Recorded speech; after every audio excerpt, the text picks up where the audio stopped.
Épître aux Hébreux, chapitre 12.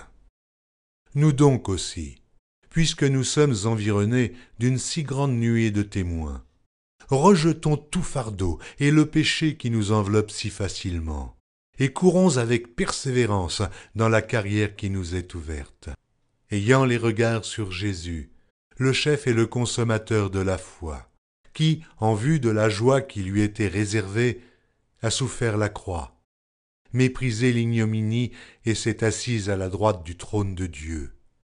Considérez en effet celui qui a supporté contre sa personne une telle opposition de la part des pécheurs, afin que vous ne vous lassiez point l'âme découragée.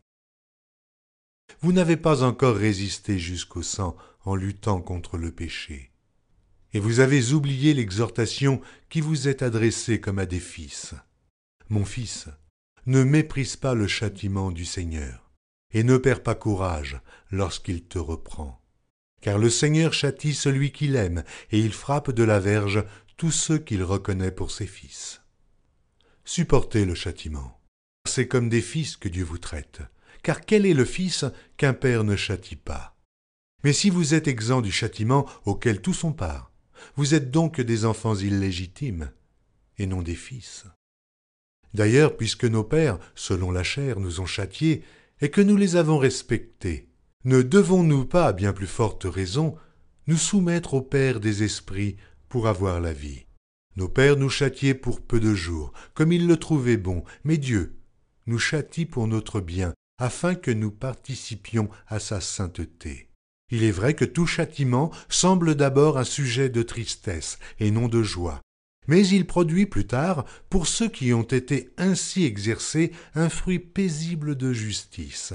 Fortifiez donc vos mains languissantes et vos genoux affaiblis.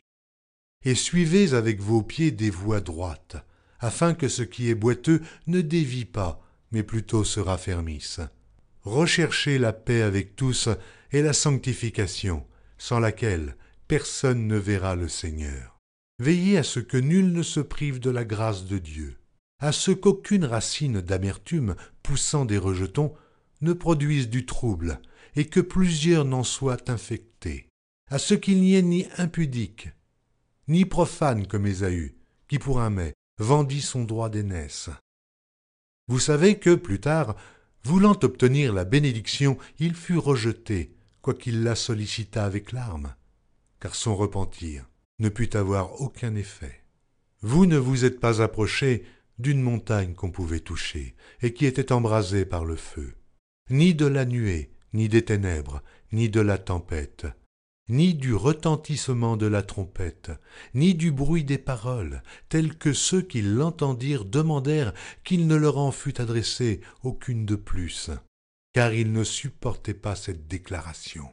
Si même une bête touche la montagne, elle sera lapidée.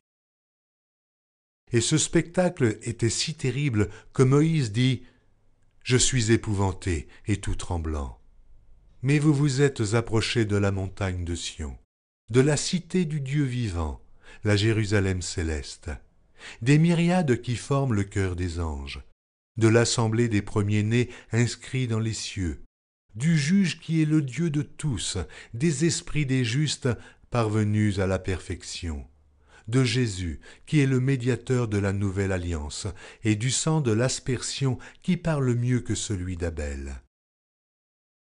Gardez-vous de refuser d'entendre celui qui parle.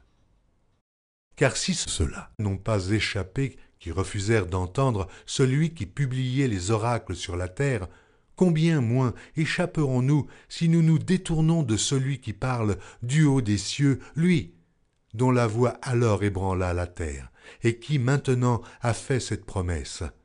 Une fois encore, j'ébranlerai non seulement la terre, mais aussi le ciel. Ces mots, une fois encore, indiquent le changement des choses ébranlées comme étant faites pour un temps, afin que les choses inébranlables subsistent. C'est pourquoi, recevant un royaume inébranlable, montrons notre reconnaissance en rendant à Dieu un culte qui lui soit agréable, avec piété et avec crainte, car notre Dieu est aussi un feu dévorant.